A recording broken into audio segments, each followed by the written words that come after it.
조선소 한번 가보시고 포스코 한번 가보시면 안 가보신 분들은 한번 꼭 가보시길 저는 권해드립니다. 공장이 얼마나 큰지 직접 가보시면 정말 깜놀합니다. 소위 이제 이런 중장비 사업이라고 하는 게 한번 펼쳐놓고 망가졌을 때 다시 세우기가 얼마나 어려운지를 공장에 가보시면 아마 여러분들이 실감하실 수 있을 거예요. 유럽 쪽의 방해 예산 증가는 아마도 우리와 직접적인 연관이 있는 부분은 생각보다 적을 수 있다. 이렇게 좀 봐야 될 것 같아요. 그래서 그러면은 이제는 그 조방원의 조선 방산 이야기를 한번 좀 들어보고 싶은데, 조방원 이야기를 좀 들어보면 많은 이제 전문가분들이 나와서 하는 말들을 들어보면 좋다, 좋은 거 알겠다라는 것들은 다 이해를 하거든요. 근데 중요한 건 그만큼 많이 오르지 않았냐. 뭐 조선주들 뭐 하나오션부터 시작해서 방산, 하나에어로스페이스까지 많이 올랐다. 그래서 지금 많은 분들이 헷갈려 하시는 부분이 뭐냐면 이게 지금도 접근이 가능한 사이클 국면이냐 아니면 사이클 중후반 구간에 와 있는 거냐 이런 부분을 많이들 궁금해 하세요. 그래서 조선 업황을 먼저 볼 때 어떻게 좀 보고 계신지 궁금합니다. 일단 조선주의 주가를 분해해 보면 두 가지로 분해해 볼 수가 있죠. 첫 번째는 실적. 근데 실적은 무조건 좋아지지 않나요? 왜냐하면 이익이 계속 쌓여가는 형태고 뒤로 가면 갈수록 마진이 높은 구조로 되어 있기 때문에 일단 옛날 수주 실적이 빠지면 빠질수록 마진율이 올라옵니다. 그러니까 전반적인 실적은 좋아지죠. 그다음에 또 하나를 이루고 있는 요소는 수주예요. 근데 최근에 이제 조선주 주가가 덜컥거리는 건 뭐 이익은 당연히 올라올 텐데 수주 쪽에서 뭔가 덜컥거리고 있으니까 특히 이제 중국의 신규 조선소가 최근에 물량을 거의 쓸어가고 있는 상황이니까 이 저가 수주로 인한 것들로 인한 리스크를 좀 느끼고 있는 거죠. 그래서 신규 수주가 예상만큼 들어오는 거 맞아? 라는 어떤 의심 때문에 연초에 잠깐 반짝하던 주가들이 최근 들어서 좀 많이 흔들렸거든요. 그런데 뭐 4분기에 발표된 실적 보면 실적은 월등히 좋고 마진율도 저는 조선주에서 제가 두 자릿수 이익률을 볼 거라는 생각을 최근 한 10년간 한 적이 없습니다. 근데 이게 두 자릿수가 나오기 시작했고요. 올해 지금 기대되고 있는 대부분 이 3대장의 마진율이 ROE 기준으로 20%를 넘어갈 거라고 지금 보고 있어요.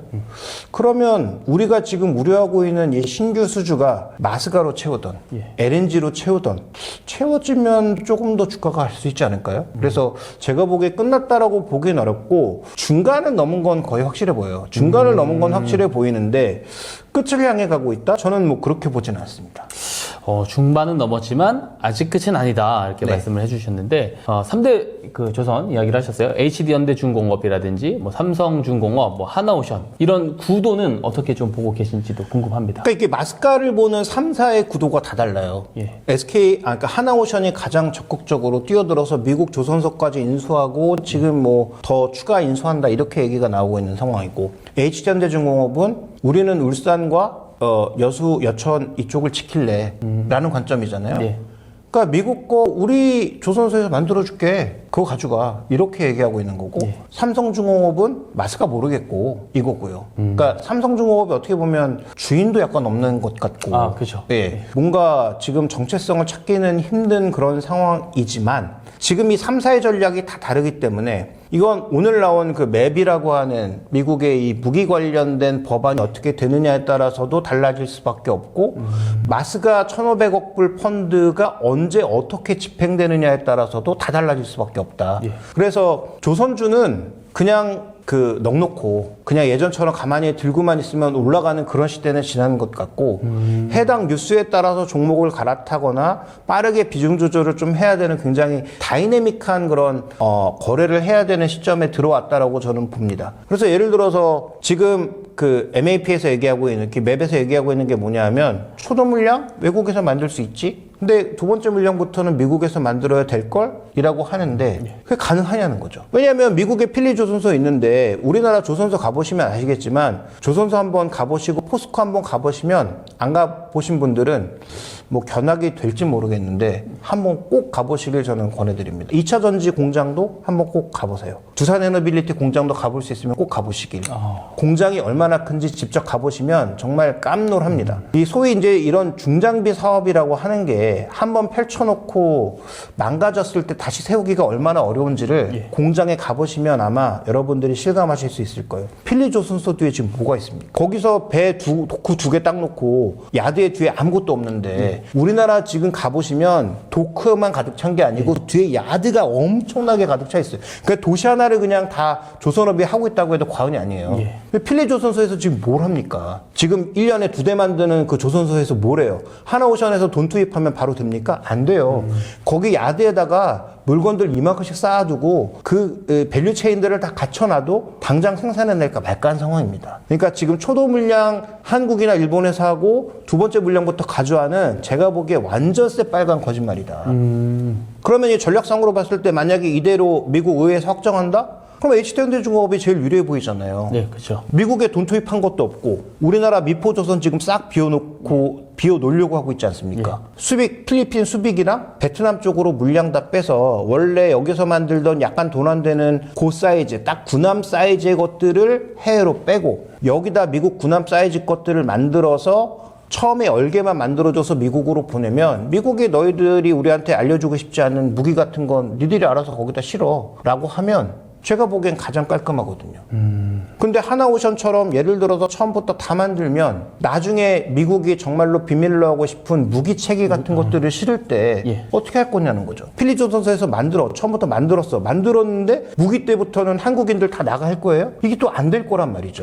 그러니까 또 하나의 사례는 이탈리아의 피칸티엘이라고 여기가 지금 11년 전부터 들어와서 미국 군함 만들려고 했는데 아직도 못 만들고 있거든요. 그러니까 그런 사례들을 놓고 봤을 때 이게 그렇게 쉬운 문제가 아니에요. 그러니까 해당 이슈에 따라서 미국 얘기만 나오면 하나오션이 흥분하지만 하나오션이 어느 정도 돈을 벌 수 있을지와 이런 것들은 지금부터 좀 냉정하게 판단해야 되는 시기입니다. 그래서 전 만약에 종목을 고른다면 삼성중공업을 고르죠. 삼성중공업. 이런 복잡한 이슈에는 생각보다 멀리 떨어져 있다. 그래서 미국과 관련된 모멘텀이 하나도 없지만 LNG선과 FLNG라고 하는 모멘텀은 삼성중공업도 충분히 받을 수가 있기 때문에 현재 PBR 3배, 4배라는 밸류에이션을 만족시킬 수 있을 만한 ROE 수준만 나와준다면 그러면 저는 뭐 삼성중공업은 비국을 그렇게 꼭 쳐다보고 있지 않아도 괜찮지 않을까? 그다음에 또 하나의 포인트는 모잠비크도 그동안 뭉갰던 LNG 다시 이제 시작하려고 하고 있죠. 그 다음에 미국도 2028년부터 LNG 터미널에서 LNG를 뽑아내서 수출을 해야 돼요. 그러면 LNG 선은 2028년도에 받으려면 지금부터 발주를 해야죠. 근데 이거 중국이 할까요? 중국이 할 것 같진 않잖아요. 그러니까 그런 관점에서 봤을 때 미국 이슈에 연동돼서 막 주가가 춤을 출 그런 종목도 물론 저점에만 잘 잡아서 고점에 팔면 더 수익률이 좋겠지만 저 같은 간작은 입장에서는 삼성중공업처럼 그 이슈에서 조금 자유로우면서 마진율도 올라가는 상황에서 LNG선과 FLNG의 모멘텀이 있는 삼성중공업이 조금 더 낫지 않을까? 저는 그렇게 보고 있는 거죠. 그러면 이게 말 나온 김에 LNG 관련 흐름이 현재 어느 단계까지 와 있는지도 한번 좀 말씀해 주시면 좋을 것 같거든요. 질문하시는 게 아마 수주와 관련된 내용을 여쭤보시는 것 같은데 맞습니다. 저는 임박했다라고 봅니다. 모잠비크도 지금 토탈이랑 이 회사들이 좀 급해지고 있는 상황이에요. 그래서 당장 발주하지 않으면 안 되는데 가격만 보면 당연히 중국 가고 싶겠죠. 그런데 뭐 품질 문제라든지 우리나라도 여러 번 문제가 됐던 그 기지창 문제라든지 이런 것들을 좀 고려해 보면 우리나라 쪽에 일부는 수주가 나타날 걸로 보고요. 그 다음에 지금 말씀드렸던 미국 쪽도 올해 수주하지 않으면 2028년에 받기가 어려울걸요.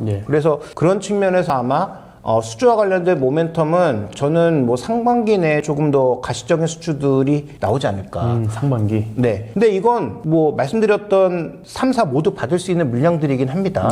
그런데 하나오션은 미국 이슈에 따라서 주가가 춤을 출 수 있기 때문에 저라면 삼성중공업을 선택하는데 간이 크신 분들이라면 아마 하나오션을 선택하는 게 수익률 측면에서는 더 다이나믹하겠죠.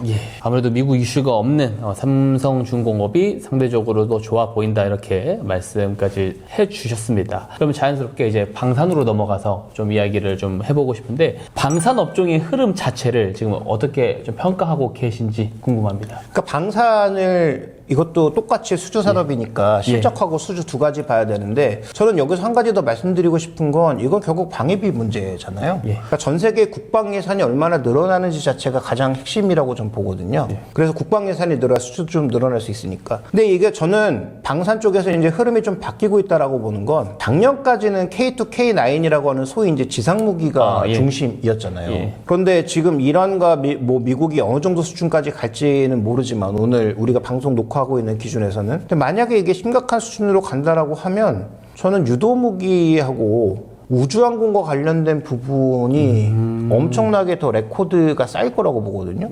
그러면 다분기 실적 측면에서는 꽤 부족한 부분이 많아 보이지만 그래서 주가가 상대적으로 또 정체되고 있지만 LIG 넥스원하고 하나에어로스페이스를 여전히 봐야 되는 거 아닌가?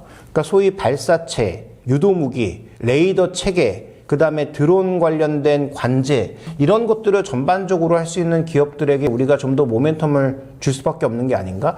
이런 무기들이 앞으로 더 많이 늘어나지 않을까? 특히 이제 드론과 관련된 부분에 있어서는 소위 관제, 그와 관련된 뭐 대응 무기들 이런 것들이 저는 앞으로도 늘어날 거라고 봐서 그런 측면에 이제 방산 쪽은 초점을 좀 더 맞춰봐야 되는 게 아닌가.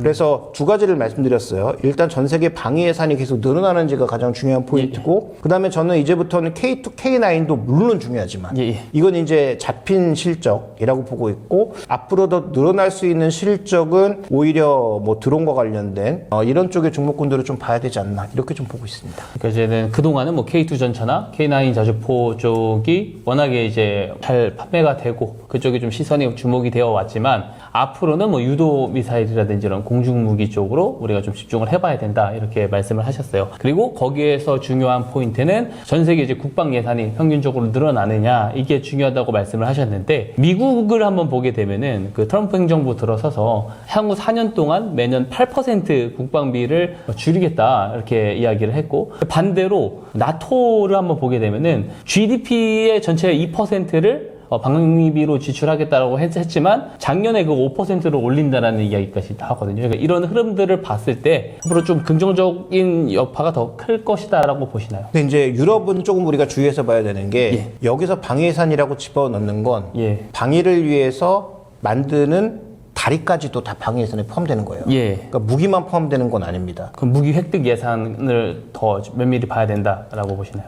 그러니까 제가 말씀드리고 싶은 건 방위 예산이 전체적으로 늘어나긴 하는데 예를 들어서 중동 쪽이나 이런 쪽은 아마도 그 고고도 미사일이라든지 이런 체계들을 더 늘릴 가능성이 높아서 오히려 그런 쪽의 수준은 우리한테 굉장히 긍정적일 수 있는데 유럽 쪽에서의 추가 수준은 제가 보기에는 조금 어렵지 않나. 그래서 유럽 쪽의 방위 예산 증가는 아마도 우리와 직접적인 연관이 있는 부분은 생각보다 적을 수 있다. 이렇게 좀 봐야 될 것 같아요. 그래서 그 제가 얼마 전에 무슨 리포트를 봤을 때 그 독일하고 프랑스에서 많이 그 방위 예산 늘린다고 했는데 거기에 밀어놓은 예산들 보니까 도로 정비, 그 다음에 뭐 다리 새로 깔고 뭐 이런 것들 예산이 많이 포함되어 있더라고요. 그러니까 실제로 우리가 생각하는 그 방위 예산과 좀 다른 부분들이 있기 때문에 그 부분은 우리가 좀 주의해 볼 필요가 있겠다. 그래서 제가 오히려 기대하고 있는 건 중동 쪽이라든지 최근에 이제 분쟁이 좀 늘고 있는 그런 지역들에서 소위 이제 뭐 드론이라든지 이런 거 관련된 그런 관제 체계, 레이더 체계 이런 것들이 저는 앞으로 좀 주목받지 않을까라고 보고 있습니다. 그러면은 지금 LIG 넥스원 같은 경우는 실제로 주가가 그래도 기간 조정이 조금 길게 나오고 있는 것 같은데 오히려 지금이 기회일 수도 있겠네요. 그렇죠. 대신에 이제 길게 봐야죠. 그와 관련된 수주가 뭐 당장 뭐 내일 나오거나 뭐 상반기 내에 나오거나 그러지 않을 수도 있으니까 좀 긴 시각으로 보면 제가 보기엔 그런 쪽을 지금부터는 더 주목해 봐야 되는 거 아닌가. 오히려 한국항공우주가 최근에 그렇게 주가가 혼자 홀로 가고 있는 게 그런 우주항공 무기와 관련된 기대감을 더 많이 녹이고 있는 게 아닌가. 좀 이렇게 좀 보고 있거든요. 그러면은 질문지에 없는데 우선 제가 조방원 중에 조선 방산까지 여쭤봤으니까 원전에 대해서 잠깐만 좀 코멘트를 좀 부탁드리고 싶습니다. 그 원전은 뭐 다 아시다시피 시간이 너무 많이 걸리는 일이니까 그래서 저는 원전만 하고 있는 기업들에 대해서는 별로 관심이 없고 그 다음에 원전은 제가 여러 번 다른 데에서도 동일한 얘기 드리고 있는데 이게 하청의 하청 구조예요. 그러니까 한국 수력 원자력이 우리나라 입장에서는 계약 대상자고 한국수력 원자력이 나눠주는 거잖아요. 예, 그렇죠. 현대건설이나 아니면 뭐 두산에너빌리티나 BHI나 이런 쪽에 나눠주는 구조잖아요. 그러니까 이것만 보지 마시고 다른 매출도 빠르게 올라오고 있는 그런 기업들을 장기적으로 보셔야 되지 않을까. 그다음에 현대건설은 정말로 딱 코스피 100 편입이 쭉 끝나고 나니까 주가가 또 정체되잖아요. 맞습니다. 그러니까 제가 보기엔 지금 원전 관련 기업들에 대해서는 원전을 빼고도 실적이 잘 나고 있고 기대했던 루마니아라든지 불가리아 이런 쪽에 소식이 나오면 그때 좀 본격적으로 움직일 수 있으니까 그런 차원에서 좀 길게 보실 것을 말씀드리고 싶고 계약 당사자는 한국전력이다 라는 것도 염두에 두실 필요가 있겠다. 너무 잘 들었습니다. 조방원에 대해서 많이 궁금해하시는 분들 궁금증이 해소가 되셨을 거라고 생각이 됩니다. 자, 그러면 이제 전략적인 측면에서 좀 질문을 좀 드리고 싶은데요. 지금 시장에서 가장 중요하게 보신 변수가 있을까요? 그러니까 저는 뭐 아까도 잠깐 얘기가 나왔지만 예측도 안 되고 예측해봤자 틀릴 수밖에 없는 지정학적 변수가 가장 큰 위험인 것 같아요. 예. 그래서 지금 이란 이슈 아무도 신경 안 쓰잖아요. 예. 뭐 지들이 해봐야 뭘 할 거야. 뭐 이 정도 아닙니까? 미국이 한번 누르면 알아서 눌러주겠지? 라는 그런 시각을 가지고 있지만 지금 이란이 갖고 있는 그 초음속 미사일은 이스라엘도 여전히 긴장하고 있는 중이고 그래서 그거를 없애려고 그렇게 노력 중인 거고 근데 만약에 미국과 뭔가 분쟁 과정에서 미국의 생각보다 타격을 입거나 여기 다른 사람들이 끼어들거나 만약에 이런 복잡한 그림으로 가면 이건 그다음부터 예상할 수 없는 그림이 되거든요. 그러니까 저는 그런 일이 일단 생기지 않을 거라고 전 봅니다. 생기지 않을 거라고 보지만 만약에 생긴다면 그 지정학적 변수가 아마 하나의 변수, 조정의 빌미 이런 것들이 좀 되지 않을까. 그래서 뭐 정말로 길어지는 뭐 심각한 그런 사태로 간다라기보다는 시장이 지금 우리 시장을 포함한 아시아 증시들이 최근에 굉장히 민감하고 많이 올라가고 있는데 만약에 그런 증시들의 단기적인 조정이 온다면 아마도 그런 빌미 이런 것들을 한번 이슈로 해서 변동성이 있지 않을까라고 봐서 저는 뭐 지정학적 이슈가 가장 큰 변수가 아닐까 이렇게 보고 있습니다. 그러면 만약에 이제 그런 변수가 생기면 방산 쪽은 오히려 괜찮을 수도 있겠네요. 근데 이제 그런 이슈가 터졌을 때 말씀드렸던 우주항공 쪽으로 가게 될지 아니면 옛날처럼 소위 빅텍처럼 뭐 말도 안 되는 그런 회사들이 반응을 하게 될지는 아직은 알 수 없죠. 그러니까 짧게 끝난다면 오히려 뭐 빅텍 같은 그런 종목군들이 좀 더 뭐 이슈를 받을 수도 있고 만약에 이제 그렇지 않고 정말 심각해지면 그때 뭐 시장이 본격적인 조정이 올 수도 있는 거고 그래서 그건 그때 이슈의 방향성에 따라서 조금 달라질 수 있다. 단순하게 이제 뭐 전쟁 터진다고 방산주가 올라가는 그런 논리 구조는 방산주들도 이제 주가들이 싸지가 않아서 단순하게 형성되지는 않을 것 같습니다. 마지막 좀 질문을 드려야 되는데 지금 시장이 많이 올랐잖아요. 근데 이사님은 뭐 최대로 연중 고점 코스피로 봤을 때는 뭐 6,500포인트도 갈 수 있다. 또 코스닥은 뭐 1,500포인트도 갈 수 있다 이렇게 말씀을 해주셨어요. 근데 지금 현재 보면은 신규 투자자 분들이 의외로 좀 있습니다. 혹은 2년 전에는 하도 이제 한국 증시가 못 가다 보니까 뭐 국장 탈출은 뭐 땡땡땡 뭐 이런 이야기까지 또 오고 갔잖아요. 그래서 오히려 좀 뒷북. 그러니까 작년에 한국 증시가 좋을 때 미국 시장에 조금 나가 있었던 분들이 있어요. 그래서 이분들이 한국 시장으로 지금이라도 다시 돌아와야 되는지 이런 신규 투자자들의 관점에서 어떤 접근이 좀 필요하다라고 보시나요? 이제라도 이제 신규 투자를 고민하시는 분들은 저는 목표 수익률을 많이 낮추셔야 될 것 같아요. 목표 수익률을 낮춰야 그러니까 된다. 작년에 이제 들어오셨던 분들은 지수 수익률이 100%가 넘었잖아요. 예, 그렇죠. 그러니까 뭐 그 정도의 수익률을 달성하신 분들도 있고 달성하지 못하신 분들도 있을 텐데 그때는 비교적 목표 수익률을 우리가 굉장히 높게 잡을 수 있었지만 올해 이제 그것도 이 방송에 나갈 때쯤 들어오시는 분들은 목표 수익률을 한 20% 내외 정도로만 잡는 게 저는 효율적이지 않나 라는 생각입니다. 그래서 전략의 핵심은 일단 목표 수익률을 생각보다 좀 낮게 잡는 것. 또 20%라고 하더라도 우리가 지금 그 어떤 금융상품에서 이 정도의 수익을 기대할 수가 있겠습니까? 그래서 그런 부분을 가장 먼저 말씀드리고 싶고 두 번째로는 지금 뭐 반도체 좋은 거 다 알고 반도체 소부장 좋은 거 다 압니다. 그런데 지금 밸류가 예를 들어서 한 40배 간 종목을 따라잡으면 과연 좋은 수익이 나올까? 지금 시장의 수급은 과연 정상인가? 이걸 한번 고민해 볼 필요가 있는 거죠. 그러면 지금 이제 신규 투자를 하시는 분들은 방어적인 종목, 전혀 안 오른 종목군들을 뭐 조금씩 사서 모아가는 건 저는 괜찮아 보이는데 급등한 종목을 그것도 포모에 빠져서 뒤늦게 막 쫓아간다. 뭐 제가 뭐 종목의 뭐 구체적인 예를 들면 오해를 살 수 있으니까 저는 원익 IPS, 유진테크 좋게 봅니다. 근데 최근에 주가가 정말 급등했잖아요. 이런 종목을 지금의 그 고점에서 막 추격해서 산다? 이 과연 좋은 전략일까에 대해서는 저는 좀 의문점이 있습니다. 그러니까 이런 좋은 종목은 연중 내에 반드시 큰 조정 한번 옵니다. 그러면 그때 사시면 되니까 너무 그렇게 고점에 뭐 올라가는 종목 내 친구는 벌써 100% 먹었대 이런 얘기에 흔들리시지 말고 내가 내 기준을 가지고 접근해도 대응하는 게 쉽지 않은 시장인데 남의 기준, 남의 성적을 자꾸 쫓아가려고 하는 순간 그분의 투자는 이미 저는 망했다고 생각합니다. 그래서 지금 신규 투자하시는 분들은 목표 수익률을 조금 낮게 잡고 아무리 좋은 종목이라도 급등한 종목은 조정이 올 때까지 좀 기다리는 것도 기다림도 투자의 지혜고 현금도 종목이니까 그런 측면을 한번 잘 살펴보시는 것. 워렌 버핏의 투자 철학 손해보지 마라. 손해보지 마라. 1법칙을 지켜라. 이걸 명심하실 필요가 있겠다. 좀 보고 있습니다. 감사합니다. 맞습니다. 말씀해 주셨다시피, 지금 포모 현상을 느끼시는 분들이 상당히 많은데, 그런 분들도 오히려 지금 같은 어떤 분위기가 격상된 상황일수록 차분하게 봐야 된다. 이렇게 말씀을 정리를 해주셨습니다. 제가 이제 우스갯소리 하나 드리자면, 저랑 이제 친한 친구가 있는데, 제가 카톡 차단을 한 친구가 있습니다. 매일 종목을 달라고 저한테 카톡을 해서, 몇 번, 조금 이익이 났나 봐요. 그러니까 이제 그 재미에 빠져갖고 도파민에 빠져서 이 친구가 이제 그 기술 영업을 하러 전국을 돌아다니는 친구인데 주변 운전하는 시간이 많잖아요. 계속 전화해서 계속 물어봅니다. 그래서 제가 전화도 차단, 카톡도 차단 다 해놨습니다.